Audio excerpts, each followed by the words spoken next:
لما المدير يبقى على الله حكايته تبقى باظت الشغلانه. هو ليه الدكتور عاطف في مسلسل بالطو احتاس اول ما بقى مدير؟ عشان نجاوب على السؤال ده تعالوا نعرف انواع المديرين ومستوياتهم. كمل الفيديو للاخر عشان هتلاقي مديرك واحد من دول. المستوى الخامس ده المدير اللي بيتعامل ان هو مدير، يقول قوانين والناس تمشي عليها، تيجي تقول له رأيك يقول لك لا لا لا لا اعمل اللي بقول لك عليه. مفيش بقى موضوع اكبر الناس وانمي مواهبهم، اذا كان هو اصلا ما عندوش موهبه هينمي فيك ايه؟ هو بس فلح يقول لك خلصت شغلك ولا لا، جبت التارجت ولا لسه، انت واخد اجازه ليه، جيت متاخر ليه. خلاص بقى ده انت مدير جدا. وغالبا المدير ده الناس اللي معاه بيشتغلوا بمبدأ على قد فلوسهم. المستوى الرابع المدير الحبوب، ده بيحب تيمه جدا وتيمه كمان بيحبه جدا جدا، صداع من كتر التلزيق، اللي هو اهم حاجة عندي رجالتي، ولو حد في تيمه عنده مشكلة يسهر على راحته. مشكلة النوعية دي من المديرين انه بيربط الناس بيه هو مش بالشركة، فده يوم ما بيمشي التيم بتاعه بيتأثر، فيا اما بيمشوا وراه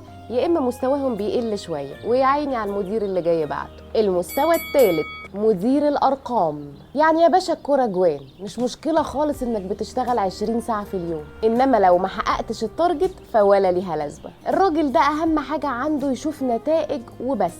هتيجي بقى تحكي له قصص وتقول له انا كلمت 500 عميل ونزلت قابلت 400 عميل وفي الاخر ما عملتش ديلز، بلح.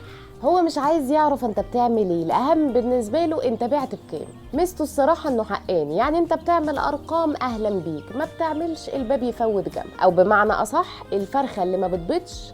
الراجل ده عيبه ان ملوش خلق يعلمك، يعني اعمل 1 2 3 تشقلب بقى واعملهم وما تقرفناش.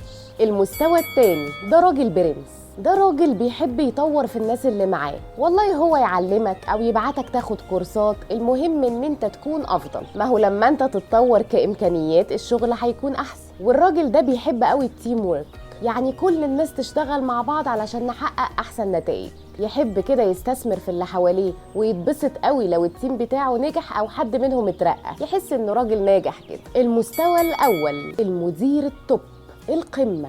والحقيقة ده الراجل ده أصلا موهوب بالفطرة، يعني ربنا رزقه بموهبة القيادة، غير إنه عرف يشتغل على نفسه. هو حقق طبعا المستوى الرابع بحرفنة، والراجل ده هتلاقيه لعيب بيزنس ولعيب إدارة، وغالبا ده اللي بيطلع من تحت إيده مديرين المستوى التاني. الأنماط دي كلها اتذكرت في كتاب مستويات الإدارة الخمسة لجون ماكسويل، وأنا شخصيا أحب أرشحه لدكتور عاطف نفسه. أما أنت بقى لو عايز توصل رسالة معينة لمديرك فشير في الخير. أنا فيروز يسري ودي حكاية قبل اليوم.